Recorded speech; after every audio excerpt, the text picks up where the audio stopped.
কি অবস্থা, কেমন আছেন সবাই? আশা করি সকলে খুব ভালো আছেন। আপনারা যারা এইচএসসি ব্যাচে রয়েছেন, অর্থাৎ এইচএসসি 26-এর সামনে পরীক্ষা এবং এইচএসসি 27, সকলের জন্য আমি এই ভিডিওটা তৈরি করছি। আপনারা হিসাব বিজ্ঞান প্রথম পত্রের ৩য় চ্যাপ্টার অর্থাৎ ব্যাংক সমন্বয় বিবরণী নিয়ে অনেক সমস্যা ফেস করেন বলে আমাকে বলেছেন। তা আমি আজকে এই যে প্লেলিস্টটা তৈরি করছি, এই প্লেলিস্টের মাধ্যমে আমি চেষ্টা করব সবচেয়ে সহজে কিভাবে ব্যাংক সমন্বয় বিবরণী শেখানো যায়। তাহলে চলেন আর কথা না বলে আমি একটু ব্যাংক সমন্বয় বিবরণীটা কিভাবে করতে পারি আমরা একটু দেখি। কারণ দেখেন, যারা এইচএসসি পরীক্ষা দিবেন তাদের এই ৩য় চ্যাপ্টার থেকে কিন্তু 100% আমাদের একটা সিকিউ প্রশ্ন আসবেই ভাইয়া। কোনো মাফ না, এখান থেকে আমাদের একটা 100% প্রশ্ন কিন্তু আসবেই। তো আমি জাস্ট যে সিকিউগুলো আমি আপনাদেরকে সলভ করাবো, যে যে কথাগুলো বলবো, এগুলো যদি আমরা একটু মনোযোগ দিয়ে শুনি, আমার বিশ্বাস আমরা একটা 10 মার্কের সিকিউ উত্তর করে আসতে পারবো। এবং আমি যে সিস্টেমে দেখাবো সেই সিস্টেমটা যদি আপনি ফলো করেন, ব্যাংক সমন্বয় বিবরণী আপনার কাছে ইজি হয়ে যাবে। তো ব্যাংক সমন্বয় বিবরণীর একটু বেসিকটা বোঝার আমরা ট্রাই করি। দেখেন, নর্মালি আমরা ব্যবসা বাণিজ্যের ক্ষেত্রে কি করি, ধরেন এটা আমার ব্যবসা প্রতিষ্ঠান, আমরা কি করি, আমরা ব্যাংকের মাধ্যমে টাকা লেনদেন করে থাকি সব সময়, তাই না? তো আমরা ব্যবসা প্রতিষ্ঠানে কি করি, ধরেন আমি ব্যাংকে 50,000 টাকা জমা দিচ্ছি, এই ব্যবসা প্রতিষ্ঠান ব্যাংকে কি করলো, 50,000 টাকা জমা দিল। তাহলে ব্যাংক কি করবে, আমার হিসাবে 50,000 টাকা যোগ করবে। তা আমি যে ব্যাংকে 50,000 জমা দিয়েছি, এটা আমি কি আমার ব্যবসা প্রতিষ্ঠানের যে হিসাব বা যে বই, সেখানেও তো লিখবো যে প্লাস 50,000, লিখবো না? লিখবো। কিন্তু ধরেন দেনাদারকে আমি আমার হিসাব নাম্বার দিয়ে আসছি, দেনাদারের কাছ থেকে আমি টাকা পাই, দেনাদার সরাসরি আমার ব্যাংকে 10,000 টাকা জমা দিয়ে গেছে। এখন দেনাদার আমাকে সরাসরি 10,000 জমা দিয়ে গেছে, এটা আমি জানি না। তাহলে কি আমি কি আমার অ্যাকাউন্টে কি আমারও 50,000 প্লাস করার কথা না? কিন্তু এটা আমি জানি না, সে কারণে আমি প্লাস করতে ভুলে গেছি। এখন মাস শেষে আমি যখন হিসাব করছি, তখন দেখতে পাচ্ছি যে আমার ব্যবসা প্রতিষ্ঠানের ব্যাংকে আমার ব্যবসার হিসাবের বই বলছে তোমার ব্যাংক অ্যাকাউন্টে 50,000 টাকা জমা আছে। আর ব্যাংক হিসাব বলছে, মানে ব্যাংক বলছে যে তোমার হিসাবে কত জমা আছে, 60,000 টাকা জমা আছে। তাহলে দেখেন একটা গড়মিল হয়ে গেল, মিলল না। কিন্তু হিসাবে কি দুই পাশ সমান হওয়ার কথা ছিল, কিন্তু দুই পাশ কিন্তু মিলল না। এখন না মিলার কারণ কি, এই যে যে ব্যাংকে দেনাদার যে টাকা জমা দিয়ে গেল, এই জিনিসটা আমি আমার ব্যবসা প্রতিষ্ঠানের যে বই, যেটাকে আমরা বলি কি বই বলেন তো, যেটাকে আমরা বলি এই যে নগদান বই, তাই না? এই নগদান বইতে আমরা কি করিনি, এই নগদান বইতে অন্তর্ভুক্ত করিনি। তো এই যে একটা ভুল বা গড়মিল হলো, এই গড়মিলের কারণ খুঁজে বের করে আমাকে কি করতে হবে, ব্যাংক সমন্বয় বিবরণী তৈরি করতে হবে। অর্থাৎ ব্যাংক সমন্বয় বিবরণীর কাজ কি, ব্যাংক সমন্বয় বিবরণীর কাজ হচ্ছে নগদান বই এবং ব্যাংক বইয়ের মধ্যে যে ভুল বা গড়মিল হবে, সেগুলোর কারণ খুঁজে বের করে দুই পাশের উদ্বৃত্তকে মিল করা। এখন আমি জানতে পারলাম যে দেনাদার আমাকে জমা দিয়ে গেছে, এটা আমি জমা করিনি, তাহলে এখানে যদি আমি 10,000 টাকা জমা করে দিই, তাহলে দেখেন এই দুই পাশ মিলে গেল। এই যে আমি ভুলটাকে সংশোধন করলাম 10,000 টাকা জমা করে, এটাই মেনলি ব্যাংক সমন্বয় বিবরণী করে থাকি। তাহলে এই ব্যাংক সমন্বয় বিবরণী করতে গেলে ব্যবসা প্রতিষ্ঠানের বই, নগদান বই বা আমানতকারীর বই যেমন ভুল করে, এই যে ব্যাংকের বই বা পাস বই, ব্যাংকের বইকে আমরা বলি পাস বই, এই পাস বইও ভুল করে থাকে। এখন আমার কাজ কি হবে, এই ভুলগুলোকে আগে চিনতে হবে, কারণ ব্যাংক সমন্বয় বিবরণী কি নিয়ে কাজ করে, ভুল নিয়ে কাজ করে। আমি আবারও বলছি। তাহলে এই ম্যাথ যখন আমি করব, তখন আপনাদেরকে একটা জিনিস মনে রাখতে হবে ভাইয়া। কোনটা? এই যে যে আমি ছকটা দেখাচ্ছি না, এই ছকটা যদি আমি বুঝে ফেলতে পারি, এই ছকে মাত্র কয়েকটা জিনিস আছে, এটা যদি আমি বুঝে ফেলতে পারি, আমরা ইজিলি ব্যাংক সমন্বয় বিবরণী সমাধান করে ফেলতে পারবো। আপনাকে এগুলো নিয়ে কোনো কিছু টেনশনই করতে হবে না, ঠিক আছে? তাহলে দেখি, আমরা না বুঝে মানে কোনো সিস্টেমেটিক ওয়েতে আগাই না। দেখেন কি বলছি, নগদান বই ও ব্যাংক বইয়ের ভুল। তো ভুলগুলোকে আমরা আগে দেখি। দেখেন, ব্যাংকের বইয়ের জেরের সাথে যোগ করতে হয়, এগুলো হচ্ছে ব্যাংকের ভুল। এটা কে ভুল করে, এটা হচ্ছে ব্যাংক বই ভুল করে, ঠিক আছে? ব্যাংক বই ভুলগুলো করে থাকে। তাহলে ব্যাংক বই যে ভুল করে, প্রথমে আমরা দেখছি আদায়ের জন্য জমাকৃত চেক ব্যাংক কর্তৃক আদায় হয়নি। দেখেন, একটা চেক আমি জমা করার জন্য ব্যাংকে জমা দিয়েছি, ব্যাংক এখনো চেকটা কি করেনি, আদায় করেনি, মানে জমা করেনি, ঠিক আছে? তাহলে এটাকে কি বলবো, এটাকে বলবো ব্যাংকের ভুল। কেন? ব্যাংক জমা করেনি, ঠিক আছে? এটাকে আমরা আবার বলি ক্রেডিট করেনি, ব্যাংক ক্রেডিট করেনি, ব্যাংক আদায় করেনি, জমা করেনি, ক্রেডিট করেনি, একই কথা ভাইয়া। অথবা এটা আপনাদের পরীক্ষায় আছে, চেক কাটা হয়েছে কিন্তু ভাঙানো হয়নি। অর্থাৎ আমি একটা চেক কেটেছি, কেটে টাকা তোলার জন্য ব্যাংকে জমা দিয়েছি, কিন্তু ব্যাংক এখনো চেকটা আর কি করেনি, আমার হিসাবে জমা করেনি। বুঝতে পেরেছি? তাহলে এই যে চেক কাটা হয়েছে কিন্তু কি হয়নি, ভাঙানো হয়নি। ট্রানজিটে জমা, ডিপোজিট ইন ট্রানজিট বা পথিমধ্যে জমা, এই যে আমি যে কথাগুলো বললাম, এগুলোর অর্থ হচ্ছে একই। কি অর্থ ভাইয়া? একটা চেকের টাকা আমার অ্যাকাউন্টে জমা করার জন্য আমি দিয়েছি, ব্যাংক সে টাকাটা এখনো কি করেনি? জমা করেনি। আশা করি বুঝতে পেরেছি। তাহলে এই জিনিসটা যদি দেখি তাহলে এটাকে আমরা বলবো ব্যাংক বইয়ের ভুল। তাহলে প্রশ্নে যদি, যেহেতু ব্যাংক বইয়ের ভুল, প্রশ্নে যদি ব্যাংক বইয়ের জের দেয়া থাকে তাহলে ব্যাংক বইয়ের জেরের সাথে এটাকে আমি কি করে দিব? প্লাস করে দিব। বোঝা গেছে? এখন ভাইয়া কথা উল্টা, আমার প্রশ্নে সব সময় ব্যাংকের বইয়ের জের দেয়া থাকবে না, আমার অঙ্কে নগদান বইয়ের জেরও দেয়া থাকে।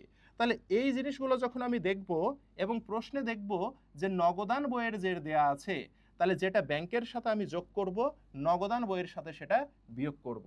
আশা করি আমরা বুঝতে পেরেছি। ঠিক আছে?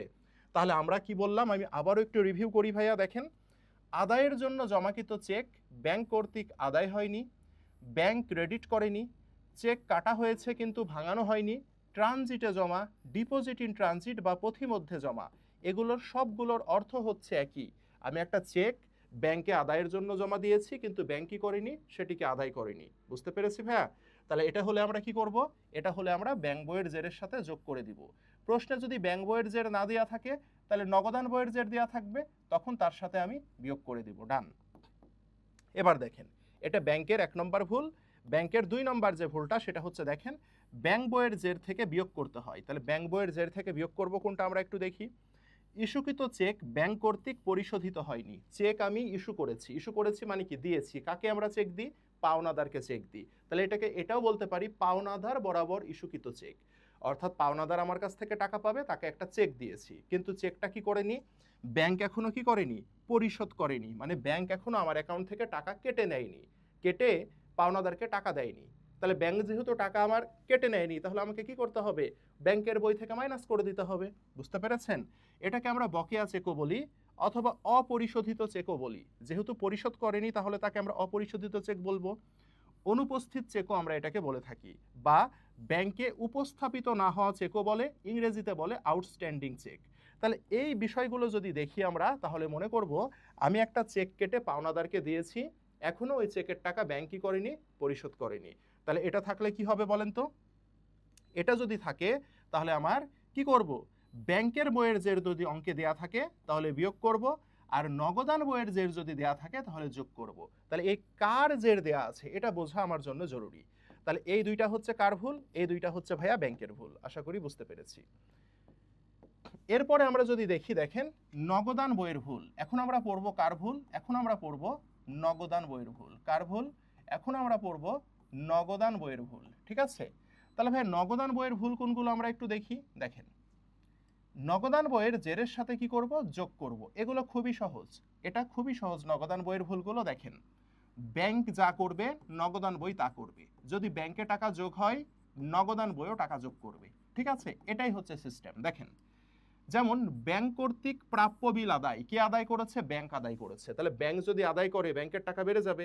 তাহলে ব্যাংকের টাকা যদি বেড়ে যায় নগদান বইয়ের টাকাও কি করতে হবে? বেড়ে যাবে। অর্থাৎ নগদান বইয়ের জেরের সাথে বেড়ে যাবে মানে যোগ করব। অর্জিত সুদ, সুদ অর্জন করেছেন, তাহলে সুদ অর্জন করলে কি হয়?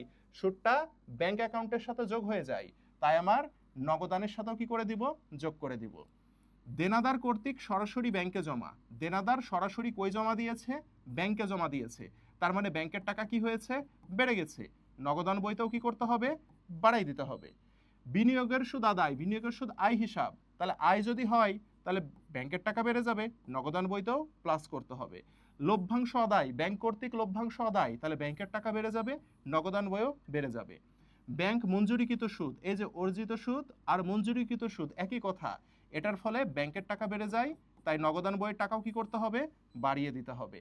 তাহলে দেখেন কি বললাম, এই জিনিসগুলো যদি থাকে, অঙ্কে যদি নগদান বইয়ের জের দেয়া থাকে তাহলে তার সাথে যোগ করব। কিন্তু ভাইয়া অঙ্কে নগদান বইয়ের জের দেয়া নাই, কার জের দেয়া আছে? ব্যাংকের জের দেয়া আছে। তাহলে নগদান বইয়ের সাথে যেটা আমি যোগ করব, ব্যাংকের সাথে সেটা বিয়োগ করব, উল্টা কাজ। বুঝতে পেরেছেন? আবার দেখেন, এখানে কিছু জিনিস আছে নগদান বইয়ের জের থেকে বিয়োগ করতে হবে। কোনগুলো বিয়োগ করব? যেগুলো ব্যাংক বিয়োগ করে দিয়েছে, নগদান থেকেও সেটাকে কি করব?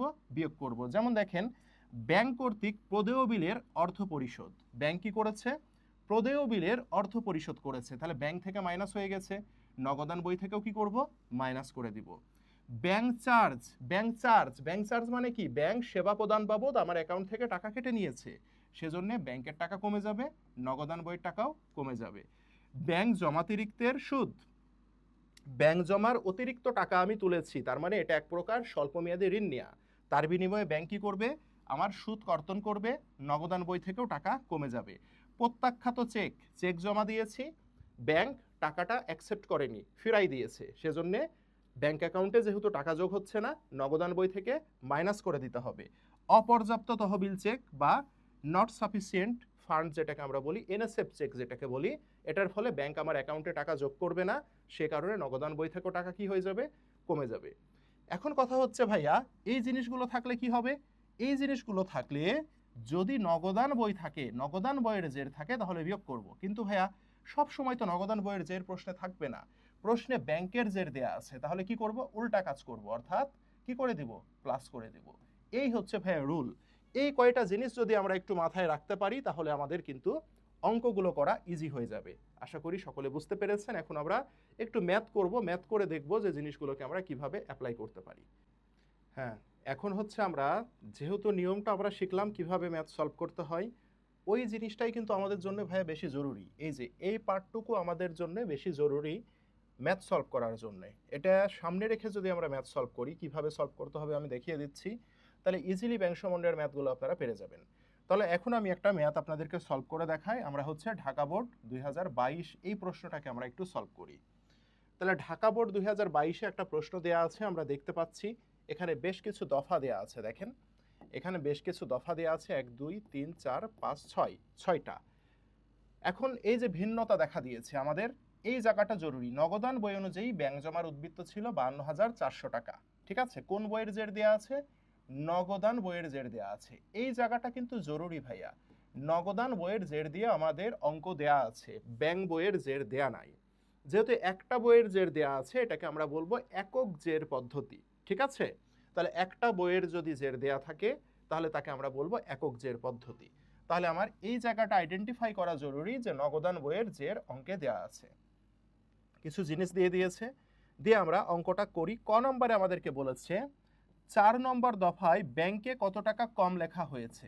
তাহলে আমরা একটু 4 নম্বর দফাটার দিকে যদি তাকাই, 8,000 টাকার একটি প্রাপ্য বিল 400 টাকা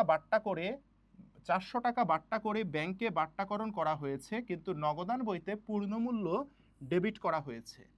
ভাইয়া দেখেন একটা জিনিস আপনি বোঝার ট্রাই করেন। একটা বিল ছিল আমার কাছে 800 টাকা, এখন এই বিলটা আমার, বিলের টাকা দরকার, আমি এটাকে চাইলে ব্যাংকে বাট্টা করতে পারি, ভাঙাইয়ে নিতে পারি। তো ভাঙাইয়ে নিলে ব্যাংক কি করবে? একটা চার্জ কেটে রাখবে, তো ওই চার্জটাই হচ্ছে বাট্টা, ঠিক আছে? এই যে 400 টাকা, 400 টাকায় যে আমি বাট্টা করেছি, হ্যাঁ, তাহলে 8,000 টাকা প্রাপ্য বিল, আমি যদি এটাকে ভাঙাই 400 টাকা বাট্টাই, 400 টাকা বাট্টাই যদি আমি ভাঙাই, তাহলে আমি কত টাকা পাবো? বাট্টা মানে আমার কাছ থেকে কেটে নিবে, ঠিক আছে? টাকাটা কেটে নিবে। তাহলে 8,000 টাকার বিল যদি আমি ব্যাংকে বাট্টা করি, তাহলে এখান থেকে যদি 400 টাকা কেটে নেয়, তাহলে আমার কিন্তু অ্যাকচুয়ালি 7,600 টাকা কিন্তু আমার অ্যাকাউন্টে জমা হবে, তাই না? কিন্তু আমি করেছি কি? আমি নগদান বইতে পূর্ণ মূল্য দ্বারা ডেবিট করেছি। তাহলে ভুল করেছি কোন বইতে? নগদান বইতে। পূর্ণ মূল্য মানে কি? আমি 8,000 টাকায় আমি নগদান বইতে লিখে ফেলেছি, কিন্তু এটা কি 8,000 টাকায় লিখতে পারবো না, আমাকে লিখতে হবে 7,600 টাকায়। কেন? কারণ আমি যখন বাট্টা করেছি 400 টাকায়, ব্যাংক আমার কাছ থেকে 400 টাকা নিয়ে নিবে। তাহলে ব্যাংক যদি আমার কাছ থেকে 400 টাকা নিয়ে নেয়, তাহলে আমার অ্যাকাউন্টে কি 8,000 টাকা যুক্ত হবে না 7,600 যুক্ত হবে? আমার অ্যাকাউন্টে কিন্তু 7,600 টাকা যুক্ত হবে, তাই না? তাহলে এটাই বলছে, দেখেন যে ব্যাংক কত টাকা কম লেখা হয়েছে, আমার অ্যাকাউন্টে যুক্ত হবে কত? 7,600 টাকা। আর আমি নগদান বইতে লিখেছি কত? পূর্ণমূল্য, পূর্ণমূল্য মানে 8,000 টাকা। তাহলে নগদান বইতে লিখেছি আমি 8,000 টাকা, আর ব্যাংক কি করেছে? ব্যাংক তো সঠিক কাজ করেছে, ব্যাংক 7,600 টাকায় লিখেছে। তাহলে ব্যাংক বইতে আমি কত কম লিখেছি? 8,000 মাইনাস 7,600 সমান হচ্ছে 400 টাকা আমি কি করেছি? কম লিখেছি। ওকে, তাহলে এই জিনিসটাই আপনাকে লিখতে হবে। এইভাবে আমরা যাই প্রশ্নে, যে আমরা লিখি এই যে ব্যাংক কম লিখেছে,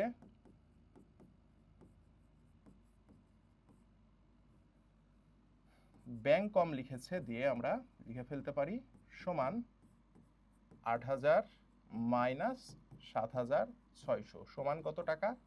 400 টাকা। এই 400 টাকা ব্যাংক কম লিখেছে। ঠিক আছে, আশা করি সকলে বুঝতে পেরেছেন। আমি আবারও একটু বলে দিই আপনাদের সুবিধার্থে। 8,000 টাকার একটা বিল ছিল, 400 টাকায় আমি সেটি বাট্টা করেছি।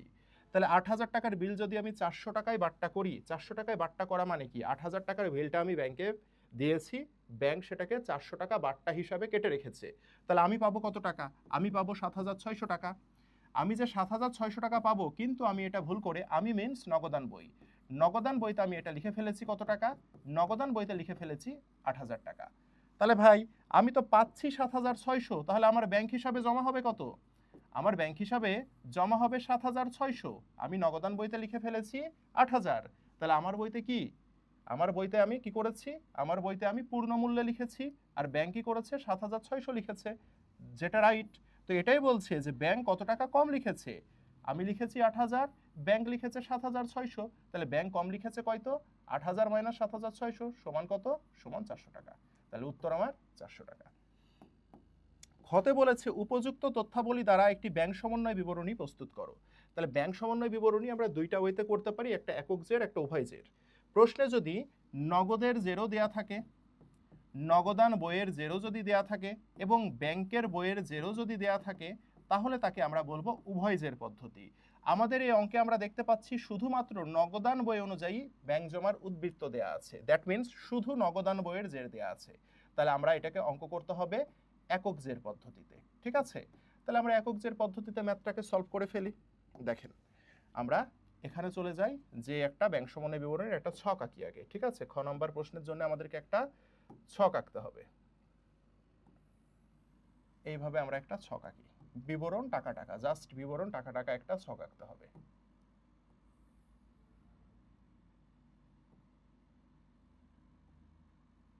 এই যে হয়েছে।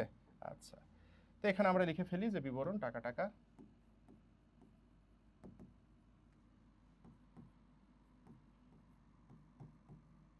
আচ্ছা, প্রশ্নে আগে কোন জেরটা দেয়া আছে সেটা লিখে নিতে হবে। নগদান বইয়ের জের দেয়া আছে, তাহলে আমাকে লিখি নগদান বই মোতাবেক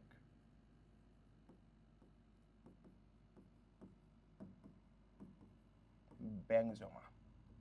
ভাইয়া কত টাকা দেয়া আছে দেখেন তো, এই যে নগদান বই মোতাবেক ব্যাংক জমার উদ্বৃত্ত 52,400 টাকা।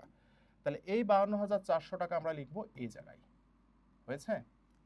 এখন এর সাথে কিছু দফাকে যোগ করব, কিছু বিয়োগ করব, করে আমরা ম্যাথ সলভ করব। তাহলে এখানে লিখি আমরা যোগ, মোটামুটি 4 আঙ্গুল পরিমাণ ফাঁকা দিয়ে এই জায়গায় আমরা লিখবো বিয়োগ খাতায়। ডান। এবার আমরা ম্যাথটা পড়ি। দেখেন, প্রথমে কি বলছে, পরিশোধের জন্য চেক ইস্যু করা হয়েছে 15,000 টাকা, যা উপরোক্ত তারিখের মধ্যে ব্যাংকে উপস্থাপিত হয়নি। ভাইয়া একটু বোঝার ট্রাই করেন। একটা চেক আমি ইস্যু করেছি, চেক কি করেছি? ইস্যু করেছি, মানে দিয়ে দিয়েছি, কিন্তু চেকটা উপস্থাপিত হয়নি কোথায়? চেকটা ব্যাংকে উপস্থাপিত হয়নি। তাহলে যে চেক ব্যাংকে উপস্থাপিত না হয়, ইস্যুকৃত চেক যদি ব্যাংকে উপস্থাপিত না হয়, তাহলে এটা ব্যাংকের জের থেকে কি করি আমরা? বিয়োগ করি। এটাই তো শিখেছিলাম, তাই না ভাইয়া? ব্যাংকের জের থেকে কি করি? বিয়োগ করি। কিন্তু প্রশ্নে কি ব্যাংক বইয়ের জের দেয়া আছে? প্রশ্নে কি ব্যাংক বইয়ের জের দেয়া আছে? প্রশ্নে নগদান বইয়ের জের দেয়া আছে, সে কারণে নগদান বইয়ের জেরের সাথে এটাকে কি করতে হবে? যোগ করতে হবে।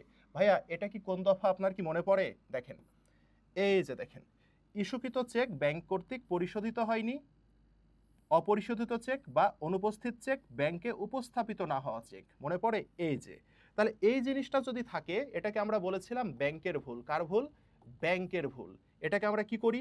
ব্যাংক বইয়ের জের থেকে বিয়োগ করি। বইয়ের জের দেয়া থাকবে ব্যাংকের, তাহলে আমি কি করতাম? বিয়োগ করতাম। কিন্তু আমাদের প্রশ্নে কোন বইয়ের জের দেয়া আছে? আমাদের প্রশ্নে নগদান বইয়ের জের দেয়া আছে, তাই কি করব? তাই আমরা এটাকে যোগ করে দিব। আশা করি বোঝাতে পেরেছি সবাইকে। তাহলে আমরা কি করব এখন? এই যে পরিশোধের জন্য, দেখেন, পরিশোধের জন্য ইস্যু করা হয়েছে, ব্যাংকে উপস্থাপিত হয়নি। ব্যাংকে উপস্থাপিত হয়নি, তার মানে ব্যাংক থেকে বিয়োগ করতে হয়, কিন্তু ব্যাংকের জের কি নাই? দেয়া নাই। নগদান থেকে তাহলে কি করব? যোগ করব, কারণ নগদান বইয়ের জের দেয়া আছে। তাহলে আমরা লিখব ইস্যুকৃত চেক ব্যাংকে উপস্থাপিত হয়নি। তাহলে যোগ করব, 1 নাম্বার দিয়ে আমরা লিখব ইস্যুকৃত চেক ব্যাংকে উপস্থাপিত হয়নি।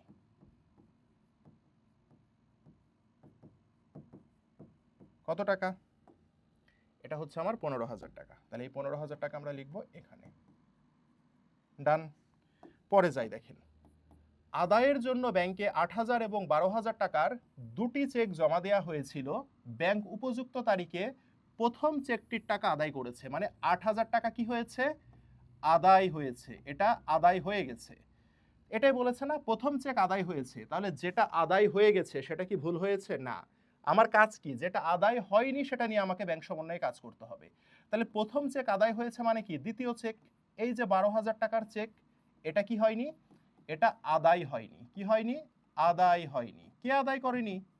আমরা ব্যাংকে জমা দিয়েছিলাম, কিন্তু ব্যাংক কি করেনি? আদায় করেনি। তার মানে ব্যাংক যেহেতু আদায় করেনি, ব্যাংকের জেরের সাথে যোগ করতে হয়। কিন্তু প্রশ্নে কি ব্যাংকের জের দেয়া আছে? প্রশ্নে আছে নগদান বইয়ের জের। তাহলে নগদান বইয়ের জের থেকে কি করব? বিয়োগ করব। দেখেন কোনটা থেকে কমন আসলো ভাইয়া? এই যে দেখেন, আদায়ের জন্য জমাকৃত চেক ব্যাংক কর্তৃক আদায় হয়নি, দেখেছেন? তাহলে এটা থাকলে ব্যাংকের বইয়ের জেরের সাথে আমাদের যোগ করতে হয়, কিন্তু প্রশ্নে আছে কি? নগদান বইয়ের জের, তাই কি করব? বিয়োগ করে দিব। ঠিক আছে, আশা করি জিনিসগুলো আপনাদের জন্য ইজি হচ্ছে। তাহলে আমরা লিখি বিয়োগ। তাহলে এখানে আমরা লিখি আদায়ের জন্য জমাকৃত চেক ব্যাংক আদায় করেনি।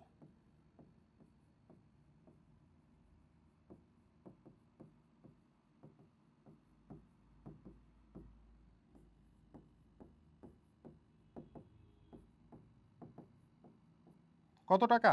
দেখেন বলেছে প্রথম চেকটি কি হয়েছে? আদায় করেছে। তার মানে এটা আদায় হয়ে গেছে, এটা নিয়ে কাজ নাই। যেটা আদায় হয়নি সেটা নিয়ে কাজ। দ্যাট মিনস আমাদের এখানে 12,000 টাকা নিয়ে কাজ হবে। কত? 12,000 টাকা। পরে যাই, পরে কি বলছে আমরা 3 নাম্বার পড়ি। ব্যাংক কর্তৃক প্রাপ্য বিলের টাকা সরাসরি আদায়। তাহলে কি আদায় করেছে? ব্যাংক আদায় করেছে। তাহলে ব্যাংক যদি আদায় করে তাহলে ব্যাংকে প্লাস হয়ে যাবে। আর আমরা কি জানি, ব্যাংক যদি প্লাস করে নগদান বইতেও কি করতে হবে? প্লাস করতে হবে। এই যে দেখেন নগদান বইতে লিপিবদ্ধ হয়নি, তার মানে ব্যাংক আদায় করেছে, ব্যাংকে লিপিবদ্ধ হয়ে প্লাস হয়ে গেছে। আদায় করা মানে যোগ করা, কিন্তু নগদান বই লিপিবদ্ধ হয়নি, তার মানে নগদান বইয়ে কি করতে হবে? প্লাস করতে হবে। ভাই হাতে কোন বই আছে? হাতে নগদান বই আছে, তাহলে আপনি এটাকে প্লাস করে দেন। ঠিক আছে ভাইয়া, কই থেকে কমন পড়লো যেন এটা?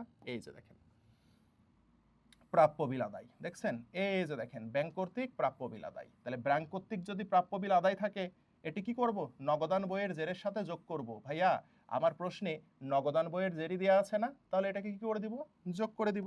ঠিক আছে, তাহলে দেখেন এই যে ব্যাংক কর্তৃক প্রাপ্য হিসাবে টাকা আদায় 20,000 টাকা, যোগ করে দিব। 3 নম্বরে এটা আছে।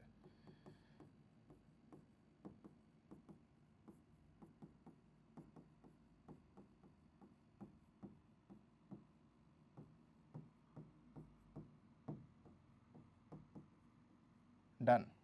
পরে যাই,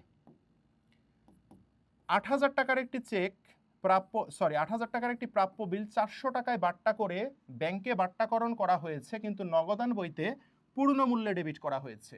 নগদান বইতে ডেবিট করা মানে কি জানেন? নগদান বইতে ডেবিট করা মানে নগদান বইতে প্লাস করা। তাহলে নগদান বইতে আমি প্লাস করেছি কত? নগদান বইতে আমি প্লাস করেছি 8,000, কিন্তু ব্যাংক প্লাস করেছে কত? ব্যাংক যেহেতু বাট্টা করেছি, ব্যাংকে জমা হবে 7,600। তার মানে কি দেখেন তো, নগদান বইতে আমি 400 টাকা কি করেছি? বেশি করেছি না ভুল করে? ভুল করেছে কে? নগদান বইতে পূর্ণ মূল্য লিখেছি, তাহলে ভুল করেছে নগদান বই। তাহলে নগদান বইতে আমি কত বেশি লিখেছি ভাইয়া? নগদান বইতে আমি 400 টাকা বেশি লিখেছি। তাহলে এই ভুল সংশোধন করতে হলে কি করতে হবে?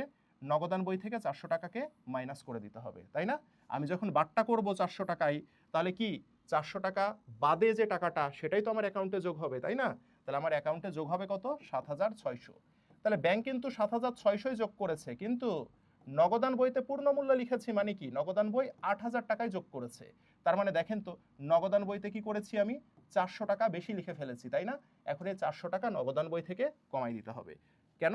নগদান বইয়ের জের দেওয়া আছে না, তার মানে নগদান বই থেকে 400 টাকা আমি কমাই দিব। তাহলে লিখি এই যে বিয়োগ,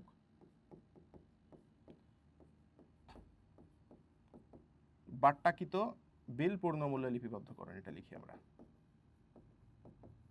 বাট্টাকৃত বিল পূর্ণ মূল্যে লিখিত হয়েছে, তাই না? তাহলে এখান থেকে আমরা কমাবো কত?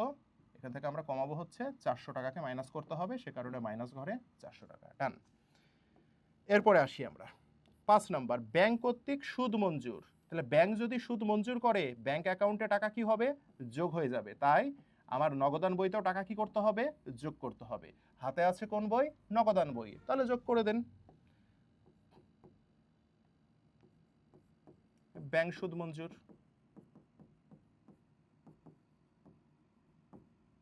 কত টাকা ছিল, 400 টাকা না কত, 1500 টাকা, সরি, এই যে 1500 টাকা। ঠিক আছে, ডান। এবার আসি, কি বলেছে, ধার্যকৃত চার্জ করা মানে কেটে নেওয়া। ব্যাংক অ্যাকাউন্ট থেকে যদি টাকা কেটে নেয় তাহলে নগদান বই থেকেও কি হবে, টাকা কেটে নিবে।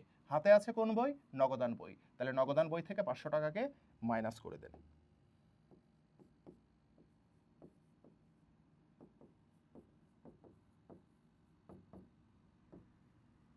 ডান। এরপরে আসি আমরা, কি বলছে, তাহলে এটা হয়ে গেল। অফিস ভাড়া 6000 টাকা ব্যাংক কর্তৃক পরিশোধ করা হয়েছে, নগদান বইতে লেখা হয়নি। অফিস ভাড়া কি করেছি, ব্যাংক কর্তৃক পরিশোধ করেছি, তার মানে ব্যাংকে মাইনাস হয়ে গেছে, নগদান বইতেও কি করতে হবে, মাইনাস করতে হবে। হাতে আছে কোন বই, নগদান বই, তার মানে মাইনাস করে দেন। তাহলে অফিস ভাড়া ব্যাংক কর্তৃক পরিশোধ।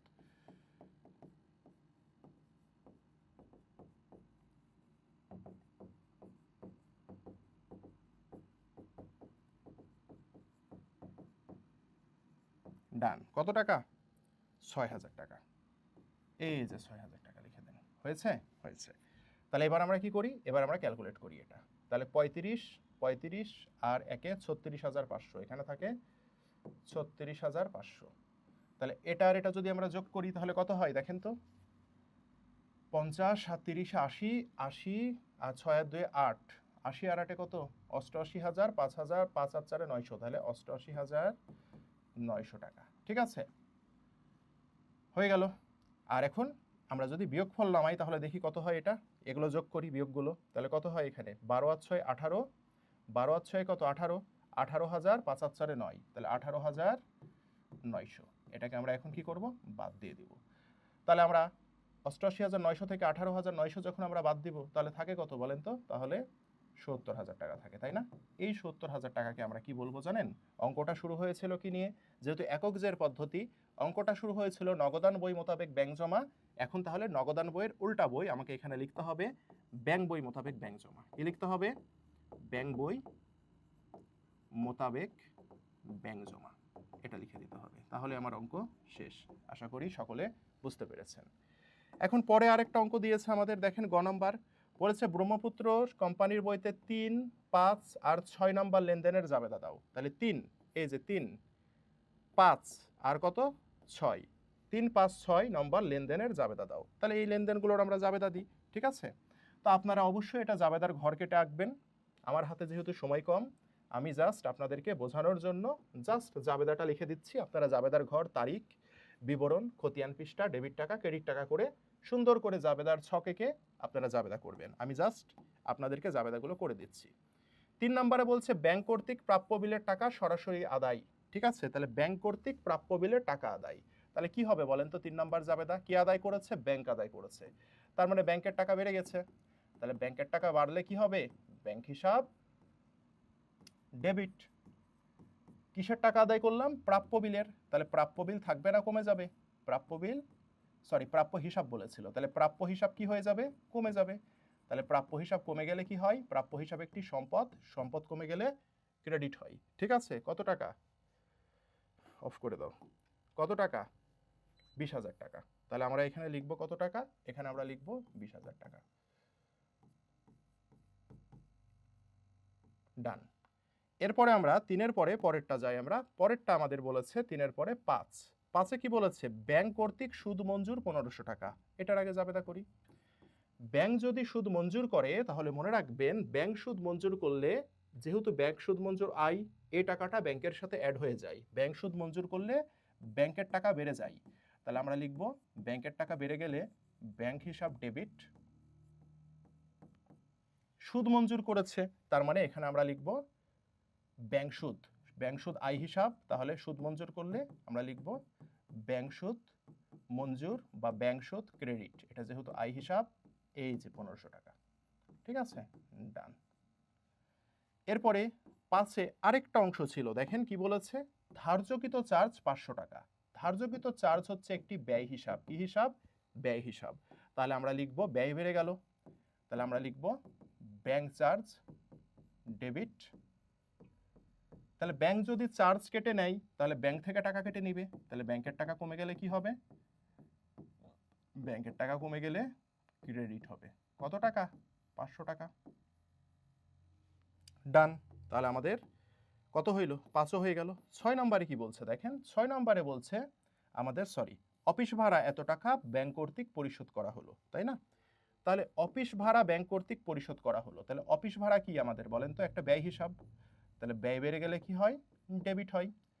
তাহলে অফিস ভাড়া ডেবিট 6000 টাকা ব্যাংক কর্তৃক পরিশোধ করেছি, তার মানে ব্যাংকের টাকা কি হয়ে যাবে? কমে যাবে। তাহলে ব্যাংক হিসাব কি হয়ে যাবে? ব্যাংক হিসাব ক্রেডিট হয়ে যাবে 6000 টাকা। এই হচ্ছে আমাদের জাবেদাগুলো ডান হয়ে গেল। আশা করি সকলে বুঝতে পেরেছেন। আমাদের 3টা জাবেদা দিতে বলেছিল, সুন্দর সিম্পল সাধারণ জাবেদা আমরা দিয়ে দিব। তাহলে আমরা ঢাকা বোর্ড 22 সলভ করলাম। এভাবে আমরা আরও 4টা সিকিউ সলভ করব, যেখানে A to Z যত টাইপের ম্যাথ আসতে পারে আমরা ইনশাল্লাহ সলভ করে ফেলতে পারবো। আর এটা পারার জন্য ভাই আমি মাস্ট বলছি, এটার একটা স্ক্রিনশট দিয়ে নেন। এই জায়গাটা আপনাকে ভালো করে পড়তে হবে, তাহলে আপনার কোনটা বাড়ছে কোনটা কমছে, কি হলে কি করতে হয়, এটা এর মতো কাজ করবে ওটা এর মতো কাজ করবে, এগুলো লাগবে না। আমি যেভাবে বলবো সেটা, আর এই জিনিসটা সামনে রেখে আপনি 4টা ম্যাথ সলভ করবেন, ইনশাল্লাহ ব্যাংক সমন্বয় বিবরণী A to Z আপনার সব ক্লিয়ার হয়ে যাবে। তো ঠিক আছে, সবাই ভালো থাকেন, সুস্থ থাকেন। আজকে এখানে শেষ করলাম, সামনের দিন আমরা আরেকটা সিকিউ সলভ করব। আজকে এখানে শেষ করলাম, আল্লাহ হাফেজ।